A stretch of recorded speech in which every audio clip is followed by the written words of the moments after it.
சிறகடிக்கும் ஆசை தொடரில் அண்ணாமலை கேட்குறாரு, என்ன விஷயம் என்ன ஆச்சு? அவனை கண்டுபிடிச்சாச்சா? எங்கே இருக்கிறானா தெரியும்னு கேட்குறாரு. மனோஜ் பணம் கொடுத்து ஏமாந்த கதிரை பற்றி. அப்போ சொல்கிறாரு, அந்த நடிகர்கிட்ட விசாரித்தான், அவன் சொந்த ஊர் ஏற்காடுன்னு சொன்னார்.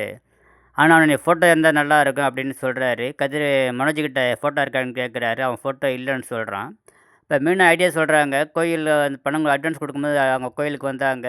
அவன் தெரிஞ்சவங்க தான், நான் கோயிலில் கேட்டு வாங்கி தரேன்றாங்க. அப்போ ரோகிணி குறுக்கிட்டு, நீங்கள் எதுவும் ஃபோட்டோலாம் கேட்க தேவையில்லை, அதை நாங்கள் பார்த்துக்குறோம், நாங்கள் கண்டுபிடிச்சிக்கிறோம். நீங்கள் கண்டுபிடிச்சி கொடுத்தீங்கன்னாக்கா உங்கள் வீட்டுக்காரர் மனோஜை மட்டும் தட்டிக்கிட்டே இருப்பார், நாங்கள் பார்த்துக்குறோன்னு சொல்கிறாரு.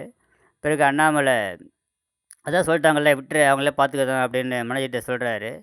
அவள், நீங்கள் இன்னும் வேலையை விட்டு அலைய தேவையில்ல, நாங்கள் பார்த்துக்கிறோன்ற மாதிரி ரோகிணி சொல்கிறாங்க. பிறகு அவங்க சிட்டிக்கு ஃபோன் பண்ணி ஒரு இடத்துல வர சொல்லி சிட்டிக்கிட்ட பேசுகிறாங்க. இதேமாரி கோயிலில் சிசிடிவி ஃபுட்டேஜில் அவனுடைய ஃபோட்டோ இருக்குது, நீ எடுத்துகிட்டு வா, நான் யாருன்னு காட்டுறேன் அப்படின்னு சொல்கிறாங்க. வெளியாளுக்கெலாம் 4% கமிஷன் வாங்குறேன், ஆனால் உங்களுக்காக நான் 2% கமிஷன் வாங்கி நான் பணத்தை வாங்கி தரேன்னு சிட்டி சொல்கிறான். சிட்டி மூலமாக பணத்தை கண்டுபிடிக்க ஏற்பாடு பண்ணுறான்.